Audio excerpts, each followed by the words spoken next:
আসসালামু আলাইকুম। সংবাদে আপনাদের সবাইকে স্বাগতম জানাচ্ছি আমি নুসরাত। শুরুতেই সংবাদ শিরোনাম। অবশেষে মুসলিম বিশ্বের জন্য আবারও একটি সুখবর, খেলা শুরু হলো ইরানের। ইসরায়েলে মুহুর্মুহু রকেট হামলা করল ইরান। এরপর দেখবেন ভয়ানক একটি রোগে আক্রান্ত ইসরায়েলের প্রধানমন্ত্রী বেনিয়ামিন নেতানিয়াহু। আমেরিকার ওয়ার্নিংকে পরোয়া করে না কোরিয়ার প্রধানমন্ত্রী কিম জং উন, বলেছেন উত্তর কোরিয়ার পররাষ্ট্র মন্ত্রণালয়। এবং সর্বশেষ দেখবেন শত্রু মোকাবেলার জন্য ইরান বের করল অভিনব কৌশল। এতক্ষণ শুনলেন সংবাদ শিরোনাম, এবারে দেখবেন সম্পূর্ণরূপে বিস্তারিত। এবার নিয়ন্ত্রণের বাইরে চলে যেতে পারে সরাসরি এমন যুদ্ধে না জড়িয়ে কিভাবে ইসরায়েল ও পশ্চিমা চাপ প্রতিহিত করা যায়, এই প্রশ্নে এক দশকের বেশি সময় ধরে ইরানের আঞ্চলিক কৌশল ছিল বাস্তববাদী উত্তর। এই উত্তরে ইরান অংশীদার গড়ে তুলেছে এবং উত্তেজনা বাড়ানো বা না বাড়ানো বিষয়টি ইচ্ছাকৃতভাবে স্পষ্ট রেখেছে। তবে সেই কৌশল এখন ক্ষতিগ্রস্ত। যেসব উপায়ের মাধ্যমে ইরান সরাসরি সংঘাত এড়িয়ে চলত, টানা 2 বছর একের পর এক ধাক্কা সেগুলোকে দুর্বল করেছে। এই নতুন বাস্তবতায় ইরানের জন্য সবচেয়ে যুক্তিসঙ্গত স্বল্পমেয়াদী পথ আর চরমপন্থা নেই, বরং দায় অন্যের কাঁধে চাপিয়ে দেওয়া নিহিত হয়েছে।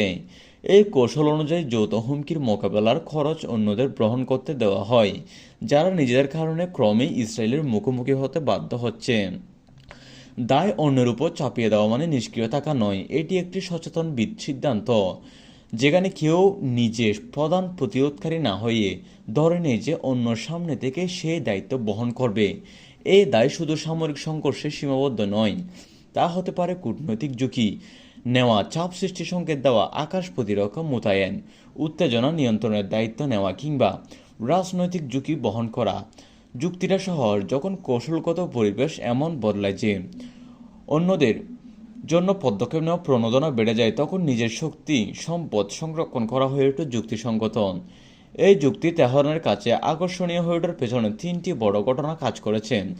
প্রথমত, 2024 সালের সেপ্টেম্বর মাসে বৈরুতে ইসরায়েলি বিমান হামলা হিজবুল্লাহ নিহত হাসান নাসরাল্লাহ নিহত হন, যা ইরানের প্রতিরোধ কাঠামোর জন্য বাস্তব প্রতীকী, 2 দিক থেকে বড় আঘাত ছিল। দ্বিতীয়, হিজবুল্লাহ দুর্বলতা, আস্তানা কাঠামোর ক্ষয় এবং বদলে যাওয়ার আঞ্চলিক সমীকরণের মধ্যে 2024 সালের শেষ দিকে সিরীয় বিদ্রোহীরা দামেস্ক দখল করে নেন। ফলে বাশার আল আসাদ রাশিয়ায় পালিয়ে যান এবং আহমেদ আল শারার সঙ্গে যুক্ত কর্তৃপক্ষের নেতৃত্বে একটি রাজনৈতিক রূপান্তরের পথ খুলে যায়। তৃতীয়ত, 2025 সালে জুনে ইরানের ইসরায়েলের মধ্যে টানা 12 দিনের সরাসরি যুদ্ধ হয়, যা 24-এর একটি যুদ্ধবিরতিতে গিয়ে থামে। এই সংঘাতে ইরান ইসরায়েল এবং যুক্তরাষ্ট্রের পারমাণবিক সংশ্লিষ্ট স্থাপনায় হামলা চালায়। এগুলো তেহরানের সেই সক্ষমতা স্পষ্টভাবে কমিয়ে দিয়েছে, যার মাধ্যমে তারা কয়েকটি সরাসরি মোকাবেলা ধাক্কা সামাল দিতে পারত। নাসরাল্লাহর মৃত্যুর ফলে হিজবুল্লাহর নেতৃত্বে যে শূন্যতা তৈরি হয়েছে এবং সিরিয়া ইরানের অবস্থান যে ধাক্কা খেয়েছে, তা ইরানের পক্ষে প্রভাবের হাতিয়ারগুলোকে দুর্বল করেছে। ঠিক সেই সময়ে 2025 সালের যুদ্ধ দেখিয়ে দিয়ে সরাসরি সংঘাতে জড়ালে কতটা বড় ঝুঁকি তৈরি করতে পারে। তাই ইরান এখন মূল লক্ষ্য সময় কেনা, নিজেদের সক্ষমতা পুনর্গঠন, ক্ষতিগ্রস্ত নেটওয়ার্ক ঠিক করা এবং উত্তেজনার সীমা নতুন করে নির্ধারণ করার জন্য সময়, যাতে এই সময় অন্যরা সংঘাতের খরচ বহন না করে। এই ছিল আজকের নিউজ। আজকের নিউজটি ভালো লাগলে চ্যানেলটি সাবস্ক্রাইব করে দিবেন। ধন্যবাদ।